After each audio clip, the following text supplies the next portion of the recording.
Hey, I'm going to tell you about the very evil man who took my buddy when I was a young boy. Okay, we're going to get right into it. I'm going to tell you about Michael, my friend Michael. I was 8 years old. I lived in a little town in Central California, and I won't mention the town. It's very sensitive in this story because there's still people connected to this. I wasn't going to tell this one, but I checked with a few people, and they said, Darren, you ought to tell that story. It's a good one. So what happened was I lived in that little town. I had a really good friend. I really only had one friend at that time that I remember hanging out with, and his name was Michael. And we spent a lot of time together. I remember lots of things we did together, a lot of swimming because it was hot in that town where we lived. And it was just a great memory, And one summer I took off up to visit my cousin where he lived and said goodbye to Michael. Hey, we'll see you back at school, in the fall. And then I came back in the fall after a long summer. They're long when you're a kid. They seem like it sometimes. And I get back and, hey, I'm going to go see Michael. Where's Michael? And my mom said, oh, he's moved. And he moved up to his grandma's house. His folks are going through some stuff, and I thought it'd be better for him to be up there. But he'll be coming back. He's going to come back down there just settling out some things, some family stuff. And I was bummed, I was like, oh, man, I was looking forward to seeing him the whole summer, And I always knew I had a good friend to come back to, and that was comforting. And so I got back, found out he was gone, and went to school, and everyone else had the same thing. He's up with his grandma. We're moving on with our lives as we think Michael is, And now I'm going to back up a little bit. For a long time, I went over to Michael's house a lot, and our families were kind of friends and stuff, and everybody went swimming at each other's pools and all that. And there was a guy named Philip, and he was always around, and he was a friend of the families, more on Mike's side of the family. And I just remember always seeing Phil around, and he's a nice guy, hey, always happy and playing with the kids, and stuff. And, totally seemed like a good guy. And, as time went on, people would say, yeah, Michael's not back. We think something happened to him, So one day when everybody's kind of around together, talking about Michael, or his name came up, and Phil was there, Philip, and the mom and the dad of Michael.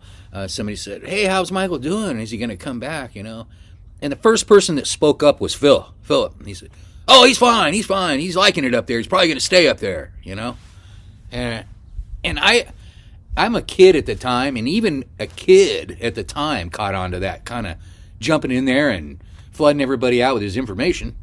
And the parents are kind of quiet over there, and it was like, wow. Anyway, as I reflected on that, I thought, that's really strange, this guy. And so everybody just sort of backed off. They said, oh, Phil said so. Oh, all right. Phil says the boy's okay and the family. And it just sort of went away. Back then, people, I don't know what it was, but sometimes people just let things go a little more, or it was just so long, people just said, oh, and people moved away, and grew up and went. And so years later, I'm like, I'm curious.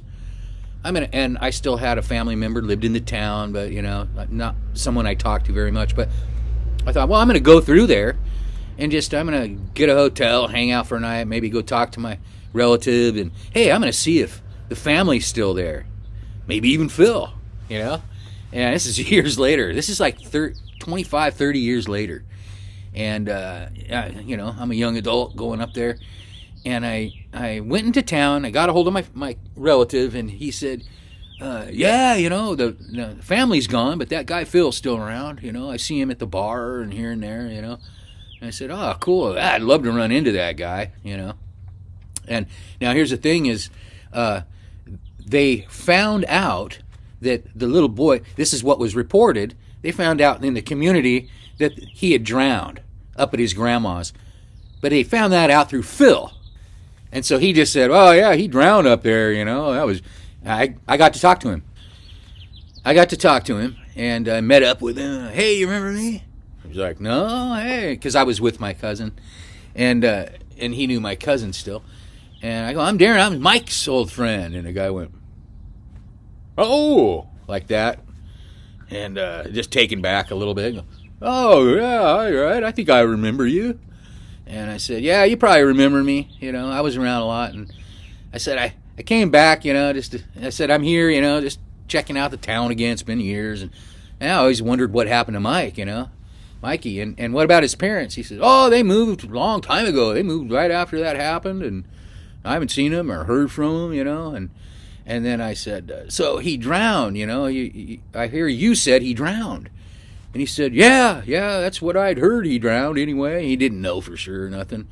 And I said, hey, I want to ask you a question. I looked him right in the eye and I go, do you know any more than anybody else what's going on? And that guy shriveled up. He shriveled up. I can't describe the energy that happened right there. And he basically turned around and walked away. And my cousin looked at me and he goes, wow, what the hell, man? What's wrong with that? And the guy was getting old and he was not all there and he remembered, and I took him way back. Way, way back.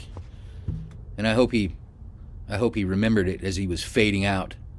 Anyway, really a bummer to not really have resolve to a story, a missing friend or relative. Anyway, but I felt a little bit of calm and a little bit of justice there when I looked in his eyes and I said, I know what you did. I know he did it. I know he had him, and I don't know, what did he do with the folks? Thanks for watching. Please like and subscribe.